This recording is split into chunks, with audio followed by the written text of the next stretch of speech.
ಹುಕ್ಕೇರಿ ಮಠದ ಯಾತ್ರಾ ಮಹೋತ್ಸವದ ಈ ಪವಿತ್ರ ಸಮಾರಂಭದಲ್ಲಿ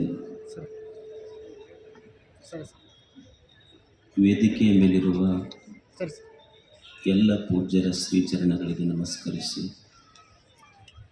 ಎಲ್ಲ ಹಿರಿಯರಲ್ಲಿ ತಮ್ಮೆಲ್ಲರಲ್ಲಿ ಶರಣಾರ್ಥಿ.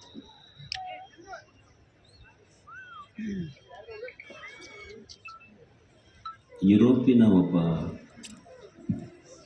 ಚಿಂತಕ, ಅವನ ಹೆಸರು ಜಾನ್ ರಸ್ಕಿನ್. ಜಾನ್ ರಸ್ಕಿನ್ನ ಒಂದು ಸಂಶೋಧನೆ,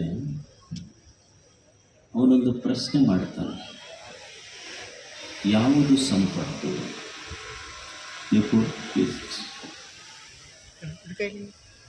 ಸಂಪತ್ತು ಅಂತ ಯಾವುದಕ್ಕನ್ನೋದು ಒಬ್ಬ ಸಾಮಾನ್ಯ ವ್ಯಕ್ತಿಯ ಚಿಂತನೆಗೂ ಒಬ್ಬ ಸಂತ ದಾರ್ಶನಿಕನ ಚಿಂತನೆಗೂ ಬಹಳ ವ್ಯತ್ಯಾಸ ಇರ್ತದೆ. ಒಬ್ಬ ಸಾಮಾನ್ಯನ ದೃಷ್ಟಿಕೋನ, ಒಬ್ಬ ರಿಸೌಂಡ್ ಮಾಡಿದ್ರೆ ಸೌಂಡ್ ಇವತ್ತಿಗೆ ಒಬ್ಬ ಸಾಮಾನ್ಯನ ದೃಷ್ಟಿಕೋನಕ್ಕೂ ಒಬ್ಬ ದಾರ್ಶನಿಕ ದೃಷ್ಟಿಕೋನಕ್ಕೂ ಬಹಳ ವ್ಯತ್ಯಾಸ ಇದೆ. ಜಾನ್ ರಸ್ಕಿನ್ನ ಚಿಂತನೆ ಯಾವುದು ಸಂಪತ್ತು? ನಾವೆಲ್ಲ ಯಾವುದಕ್ಕೂ ಸಂಪತ್ತಂತೇವೆ.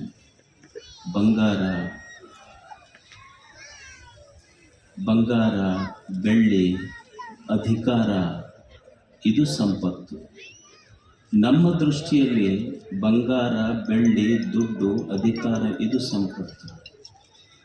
ಆದರೆ ರಸ್ಕಿನ್ನ ಚಿಂತನೆ ಏನಂದ್ರೆ, ನಾವು ಯಾವುದಕ್ಕಿವತ್ತು ಸಂಪತ್ತಂತ ಕರೆದೇವಲ್ಲ, ಅದು ಒಂದೇ ಹೊಟ್ಟೆಯಲ್ಲಿ ಹುಟ್ಟಿದ ಅಣ್ಣ ತಮ್ಮಂದಿರನ್ನ ಬೇರ್ಪಡಿಸ್ತು. ನಿಮ್ಮನ್ನು ಕೋರ್ಟಿಗೆ ಕರ್ಕೊಂಡು ಹೋಯ್ತು, ಕಚೇರಿಗೆ ಕರ್ಕೊಂಡು ಹೋಯ್ತು, ಕೊನೆಗೆ ಜೀವ ತೆಗೆಸುವ ಪ್ರಸಂಗ ತಂತು. ನಿಮಗೆ ಆಪತ್ತು ತಂದಿದ್ದ ಸಂಪತ್ತು ಹೆಂಗಾಗ್ತೈತಿ ಅಂತ ಚಿಂತನೆ ಆಗುತ್ತೆ. ಸಂಪತ್ತು ಯಾವುದು ಕನ್ನಬೇಕು ಅಂದ್ರೆ, ಯಾವುದು ಇರುವುದರಿಂದ ನಾವು ಈ ಜಗತ್ತನ್ನು ಅನುಭವಿಸ್ತೀವಲ್ಲ, ಅದು ಸಂಪತ್ತು.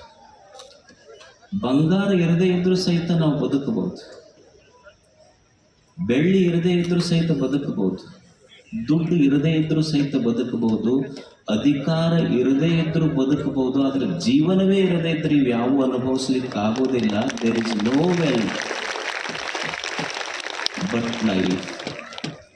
There is no wealth but life.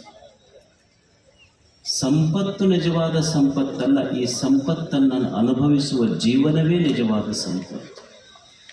ಜೀವನನ ಇರದೇ ಇದ್ರೆ ಬಂಗಾರ ಎಲ್ಲಿ ಹಾಕೋರು ನೀವು? ಯಾವುದಕ್ಕೆ ಹಾಕೋರು? ಈ ಬದುಕಿನ ಬೆಲೆ ಗೊತ್ತಿರಬೇಕಲ್ಲ ಮನುಷ್ಯ. ಬದುಕಿನ ಬೆಲೆ ತಿಳಿದು ಬದುಕಿದ್ರೆ ಈ ಬದುಕಿಗೊಂದು ಬೆಲೆ ಬರ್ತದೆ. ಈಗ ನಮ್ಮಲ್ಲಿ ಆಕಳ ಕೊಟ್ಟಿಗೆ ಒಳಗೆ ಆಕಳ ಕೆಚ್ಚಲು ಕುಂಡಿ ಹತ್ತಿರ್ತಿದ್ದೆ ನೋಡ್ರಿ. ನಮಗೆಲ್ಲ ಒಕ್ಕಲ್ತನ ಮಾಡೋರಿಗೆ ಅನುಭವ ಇರ್ತದೆ. ಆಕಳ ಕೆಚ್ಚಲಿಗೆ ಉಣ್ಣೆ ಹತ್ತಿದ್ರೆ ಉಣ್ಣೆ ಕೆಚ್ಚಲದೊಳಗಿನ ರಕ್ತ ಹೀರುತ್ತೆ ಹೊರತು ಹಾಲು ಕುಡಿಬೇಕು, ಇದರೊಳಗೆ ಹಾಲು ಐತೆ ಅನ್ನೋದು ಬೆಲೆನೇ ಗೊತ್ತಿರಲಿಲ್ಲ. ಅದು ಹೆಂಗೆ ಉಣ್ಣಿಗೆ ಕೆಚ್ಚಲದೊಳಗೆ ಹಾಲಿದ್ರೂ ಸಹಿತ ಹಾಲನ್ನು ಬಿಟ್ಟು ರಕ್ತ ಹೀರ್ತದೋ, ಹಾಗೆ ಬದುಕಿನ ಬೆಲೆ ಗೊತ್ತಿರದೆ ಈ ಬದುಕನ್ನು ಅನುಭವಿಸುವ ಮನುಷ್ಯ ಅವ ಕೆಚ್ಚಲಿಗೆ ಹತ್ತಿದ ಉಣ್ಣೆ ಅಂತ ಸರ್ವಜ್ಞ ಕರೀತಾನೆ. ಬದುಕಿನ ಬೆಲೆ ಗೊತ್ತಿರಬೇಕಲ್ಲ, ಇದು ಎಷ್ಟು ದೊಡ್ಡದ ಜೀವನ. ದೇವರು ನಮಗೆಲ್ಲ ಒಂದು ಸುಂದರವಾದ ಜೀವನವನ್ನು ಕೊಟ್ಟಿದ್ದಾನೆ. ಏನು ಮಾಡುವುದು ಜೀವನದಲ್ಲಿ? ಈ ಬದುಕಿನ ಉದ್ದೇಶವಾದರೂ ಏನು ಮಾಡಬಹುದು ಮನುಷ್ಯ? ಏನು ಈ ಜಗತ್ತಿಗೆ ಬಂದು ಹಿಮಾಲಯಗಳನ್ನು ನಿರ್ಮಿಸಬಲ್ಲನೆ, ಗಂಗೆ ತುಂಗೆ ಕಾವೇರಿಗಳನ್ನು ನಿರ್ಮಿಸಬಲ್ಲನೆ, ಭೂಮಿಯನ್ನು ನಿರ್ಮಿಸಬಲ್ಲನೆ, ಸೂರ್ಯ ಚಂದ್ರರನ್ನು ನಿರ್ಮಿಸಬಲ್ಲನೆ, ಮನುಷ್ಯ ಏನು ಮಾಡಬಲ್ಲ? ಮನುಷ್ಯನ ಬದುಕಿನ ಉದ್ದೇಶ ಇಷ್ಟೇ. ಇಲ್ಲಿ ಬಂದು ಅವ ಏನು ಸಾಗರಗಳನ್ನು ನಿರ್ಮಾಣ ಮಾಡಬೇಕಾಗಿಲ್ಲ, ನದಿಗಳನ್ನು ನಿರ್ಮಾಣ ಮಾಡಬೇಕಾಗಿಲ್ಲ, ಸಹ್ಯಾದ್ರಿ ಪರ್ವತವನ್ನು ನಿರ್ಮಾಣ ಮಾಡಬೇಕಾಗಿಲ್ಲ, ಭೂಮಿಯನ್ನು ನಿರ್ಮಾಣ ಮಾಡಬೇಕಾಗಿಲ್ಲ. ದೇವರು ಇದೆಲ್ಲವನ್ನು ನಿರ್ಮಾಣ ಮಾಡಿಟ್ಟಾನ ನಮ್ಮ ಸಲುವಾಗಿ.